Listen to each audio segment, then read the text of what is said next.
Welcome to our channel, where we explore the fascinating history behind the inventions that changed our world. Today we're doing a deep dive into the really remarkable evolution of timekeeping. We're going to trace the journey from these early pocket devices that, barely worked, all the way to the smartwatches on our wrists today.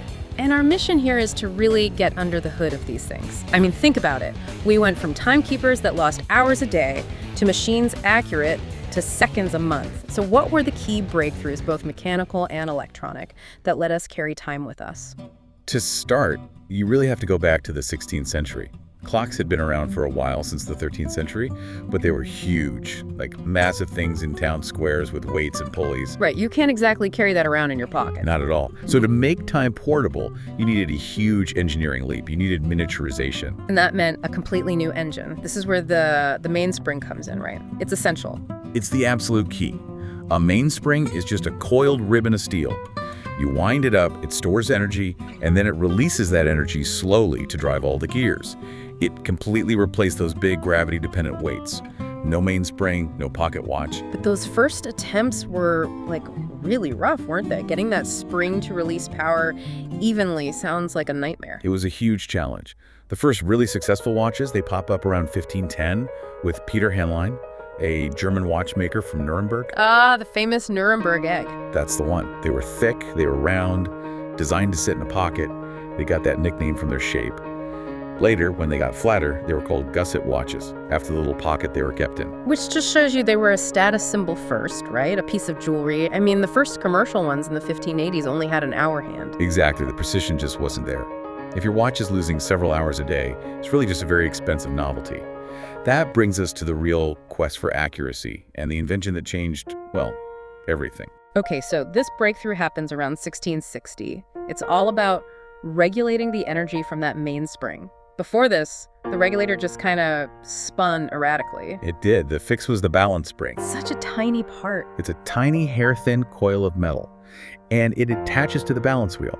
Its job is to make that wheel oscillate back and forth at a really consistent tempo. It's like the metronome of the watch. And there's that classic dispute over who invented it, and they're Robert Hooke versus Christian Huygens. A classic scientific rivalry.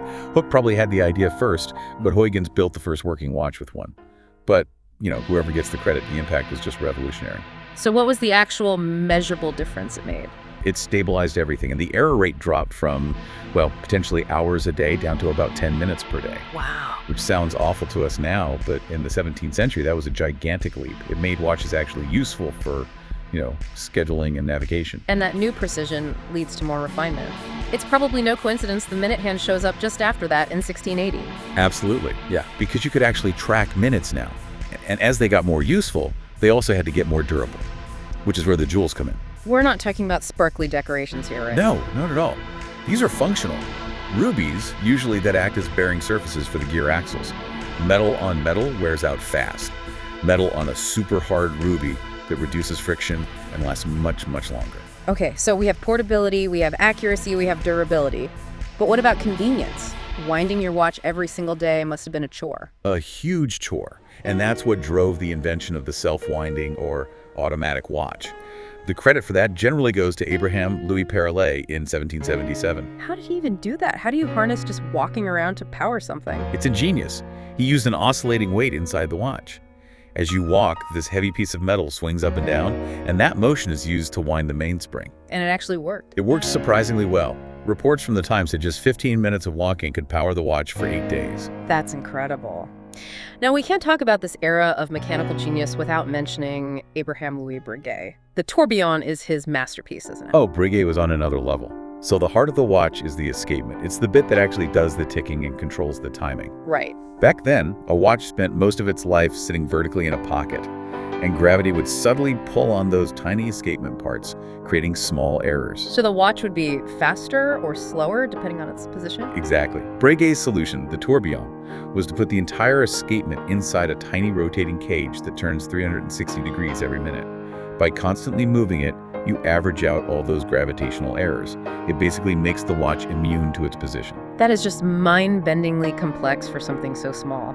So now we have these incredibly accurate self-winding machines, but they're still in our pockets. What gets them onto the wrist? Well, at first it was a fashion thing. and a social one. At the end of the 19th century, wristwatches were seen as too effeminate. They were jewelry for women. A man carried a pocket watch. So what changed that? War. The Boer War, and then especially World War I. Practicality. Pure practicality. You can't be reaching into your coat for a pocket watch in a trench. You need to coordinate. You need your hands free. The military proved how useful they were, and after the war, mass male adoption just took off. And the automatic mechanism had to be miniaturized for the wrist. That was John Harwood, right? John Harwood, 1923. He invented what's called a bumper movement. His little weight didn't spin all the way around. It sort of bounced back and forth between two springs. Like a hammer. Exactly, a hammer movement. It gave about 12 hours of power. But Rolex really perfected it in 1930 with the Oyster Perpetual. They created a weight that could spin a full 360 degrees. So much more efficient. Way more efficient. It could run for 35 hours, and that 360-degree rotor, well, it became the standard for almost a century. So we're at the peak of mechanical watchmaking, but then electronics start to creep in. There was a bit of a false start, though, with the first electric watch. Yes, the Hamilton electric watch in 1957. It used a battery to power a traditional balance wheel. But the problem was reliability. The little electrical contacts on the wheel just wore out really, really fast. So that weak link basically paved the way for ditching the mechanical parts entirely. And then came the big one, quartz. The quartz earthquake. The science actually goes way back to 1927 to a Canadian engineer at Bell Labs named Warren Marison. He found that if you run electricity through a quartz crystal, it vibrates at an insanely high and regular frequency. A perfect high-speed pulse you can use to count time electronically. The challenge was making it small. The first quartz clock was the size of a locker. Seiko really pushed the miniaturization. They had one for the 1964 Tokyo Olympics. But the one that really changed the industry was the Seiko Astron, Christmas Day, 1969. That was the start of what the Swiss called the quartz crisis.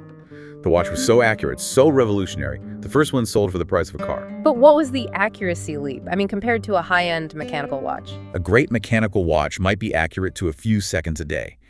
The Astron was accurate to plus or minus 5 seconds a month. A month. It was a level of precision mechanical movements could just never hope to match. It completely democratized accurate timekeeping. And that really brings us to today, the age of the smartwatch, where telling time is, almost a secondary feature. It's just one app among many. There were early attempts, like the Microsoft Spotwatch in 2004, but it wasn't a huge success. Why not? It couldn't connect to your phone. It used FM radio signals. The real game changer was the Pebble Watch in 2013, funded on Kickstarter. It proved the concept by connecting directly to your smartphone.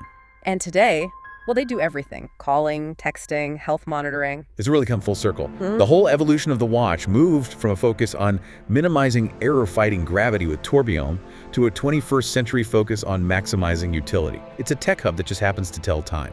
That whole journey, it's about making time more personal, more integrated. It starts as a status symbol that barely works, becomes a vital tool for war, and now it's this health and communication hub on your wrist. To go from a Nuremberg egg that only showed the hour to a device that measures your heart rate is just a spectacular leap in human engineering. It really is. From the mainspring to the balance spring to quartz, each step was a revolution. Thank you for watching. If you enjoyed this video, don't forget to subscribe, like, and let us know in the comments which invention you'd like to explore next.